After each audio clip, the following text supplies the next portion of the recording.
What do driving examiners look for?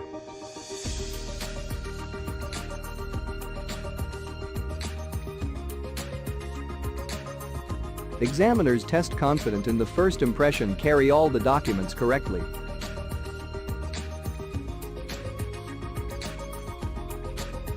A question about controls of the car might be asked. Go through them at least once.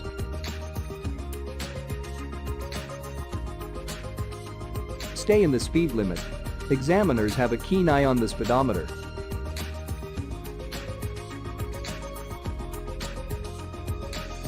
How you take turns on the road is noted. Always avoid sharp turns.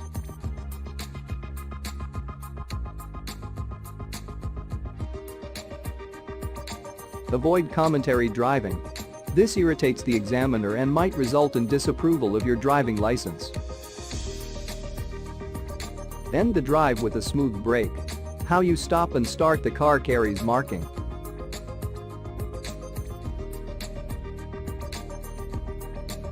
Examiners see that whether you are aware of other vehicles or not.